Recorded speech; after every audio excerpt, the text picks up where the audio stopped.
No, you're playing around.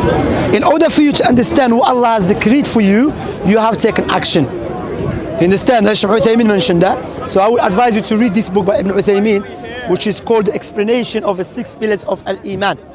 And he explained how to believe in the qadr of Allah subhanahu wa ta'ala in a perfect way. And again, we have to understand the qadr of Allah, something which is, as Ali ibn Abi Talib said, is a secret of Allah subhanahu wa ta'ala. But we know, as Allah said, وَمَا رَبُّكَ بِظَلَّامٍ لِلْعَبِيدِ. Your Lord does not oppress His servants. You see, the fact that Allah does not oppress us, Allah subhanahu wa ta'ala clarified the truth to us, regardless if we are grateful or ungrateful. And the proof that Allah does not oppress us, Allah sent the Quran, that, as we know, people fatra, who Islam has not reached them. So Allah will not put them in the hellfire because they were just born in a Christian family. No. They will be punished or rewarded after al-hujjah risaliyah have been established. What is the hujjah? The message or the Islamic proofs have been conveyed to them. Do you understand that, akhi? So basically there's something we can't understand. Yeah, look, the ulama mentioned something very this principle, akhi, I advise everyone to work with. Okay. We cannot understand everything about Allah's action. Otherwise, you're going to be Allah Himself. Subhanallah. Na'am. You can't, and again, what is the problem sometimes happens when you start comparing humans' action with Allah's actions. You with me? When you compare humans' action with Allah's action, you are falling into clear misguidance. And that is exactly what happened with Al-Qadariyah. The reason the Qadariyah deviated because they start resembling and judging Allah's action based upon human actions. No. Allah's actions is based upon wisdom and justice and mercy. Sometimes we know the purpose behind it. Sometimes we don't know. But we know, based upon the proofs and evidences, Allah is the all-wise, the just, the most merciful. And I always mention this story of the best stories in the Quran about Musa. Musa and who? And Al-Khidr. So Musa alayhi salatu wasalam, as we mentioned in the hadith of Sahih Bukhari, he was asked by the Israelites. They said, Ya Musa, man a'lam man fil ard? Who is the most knowledgeable person upon the earth? Musa is the messenger of Allah. So he said, me. So Allah subhanahu wa ta'ala corrected him. And he said, next time say, Allah knows best. He said, I will send you to someone that has more knowledge than you in some affairs. So he met with the Khidr. What was the Khidr? Al-Khidr, first action what he did. He was traveling with Musa, then they had to cross from the river from one side to the other side. So young boys who were working in the river, they said to Musa, we will help you by using our boats to cross from one side to the other side. So when they did help them, what happened? Musa, Khidr, he scratched the boats of the two young boys. They were poles. Musa said, what an evil thing. He said, these people, young children or young boys, have helped us to cross from one side to the other side. So he said, oh Musa, do you remember I said you cannot be patient with me? He said, do not blame me, I forgot. So Musa carry on with Al-Khidr. What happened? They saw a young boy playing. What Khidr did, went and killed him. And that young boy was not a baby, as a Christian tried to utilize Samuel when he said in the Bible, kill the babies. No. That young boy, he was killed. Why? I have to explain why, okay? Not because his father did something or his grandfather did something, no. So the young boy was killed. Musa said, what are you killing a young boy for? Innocent person. He said, I told you you're going to be patient. Then the third one, they went to inside the village. They asked the people of the village to host them, and they rejected. And they helped two young men to fix the wall. And Musa said, your affair is very, very strange. Those who helped us, you did this and that to them. Those who doesn't want to help us, you aid them and help them.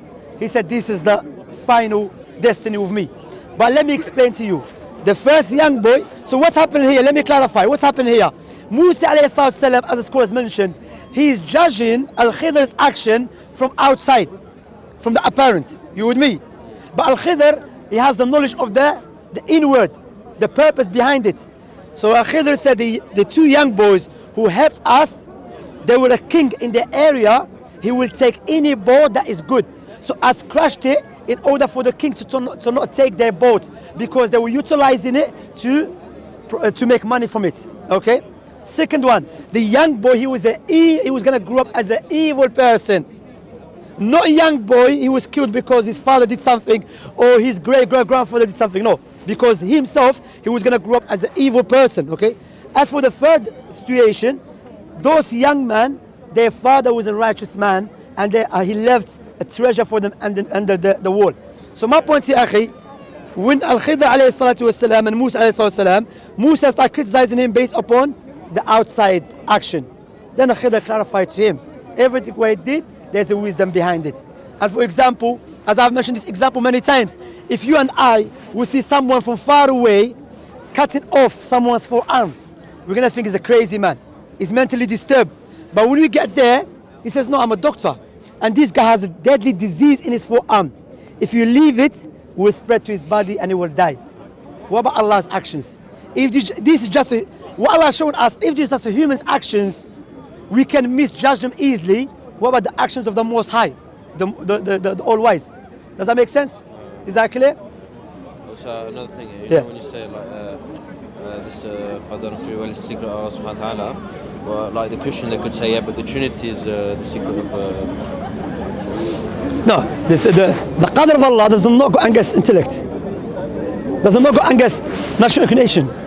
When we say secret of Allah, sometimes what he means, as Sheikh Salih al-Sheikh, may Allah preserve him, mentioned, he said secret of Allah means do not indulge in thinking about it too much.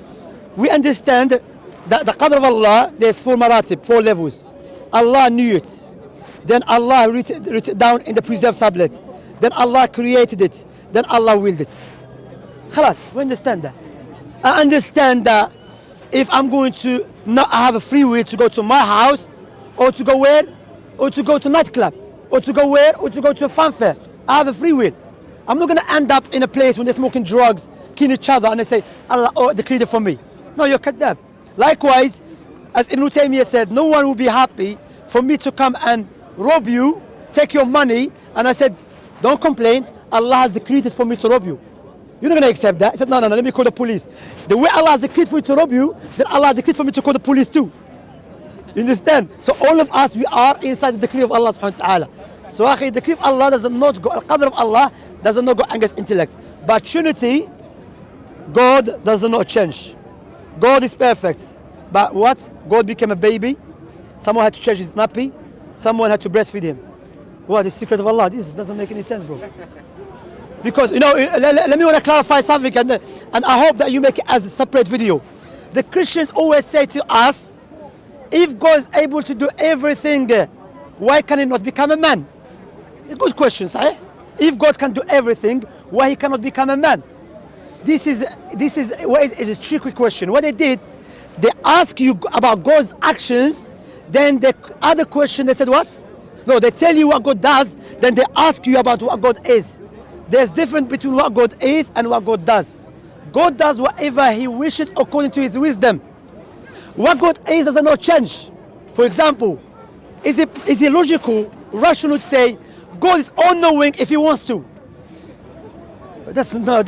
God's essence and his that, which is the attribute that is connected to his essence, does not change. If he goes against his nature to become imperfect, he cannot be the same God who is perfect all the times. You see? So when we say God become a man, that is a paradox. Because a man is imperfect all the time. God is perfect all the times. So combine between the two. You know, it doesn't make any sense, correct? So God is perfect all the times. Human is imperfect all the time. But God is a man at the same time. It's like someone telling you, God exists if he wants to. What? No, by definition, God has no beginning, no end. And that's why how you answer it. Say, no, there's difference between what God is and what God does. What God is does not change. God is all-knowing, correct? All the times. God is all-truthful, all the times. God is powerful, all the times. God has no beginning, no end, all the times. You see? So that's what God is. You understand? What God does, God spoke to Moses, he never spoke to me. He spoke to Prophet Muhammad, he never spoke to Intisar. You understand? So what God is different to what God does. You understand? So when a Christian asks you that, said, do you believe God changed? You say no.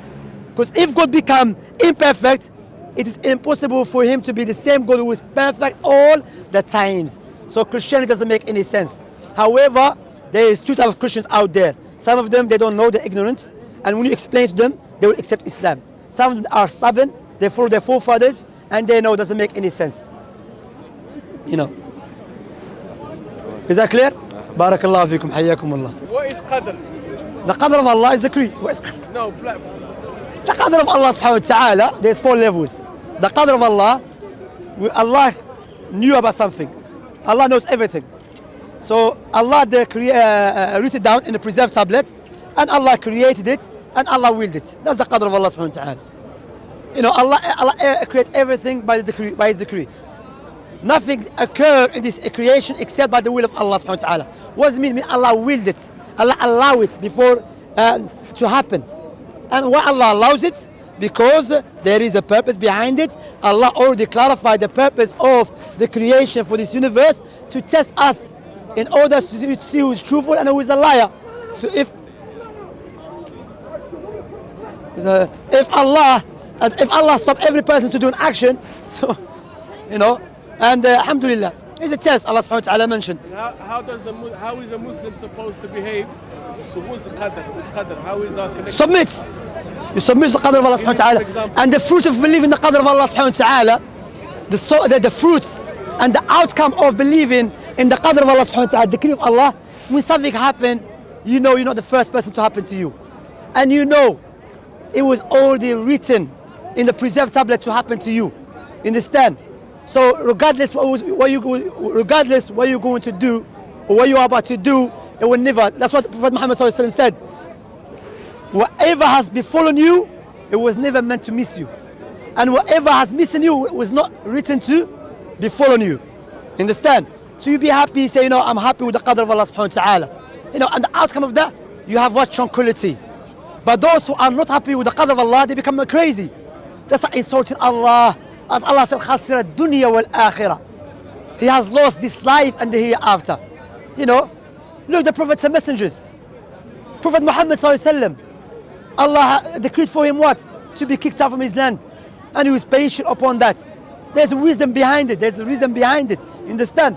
So alhamdulillah, when you believe in the qadr, there is many fruits of good outcome of believing in the qadr of Allah, the decree of Allah. I will advise everyone here, brothers and sisters, and those who are watching the videos, read and buy the book of Imam Muhammad bin Salih al-Uthaymeen. His risala called Sharh Usul Iman, the explanation of the 6 pillars of Iman, and it has been translated into English language. Read it. It's a very nice book for you to benefit from it. We have a great scholars of our time who died in 2000, I believe 2001 he died.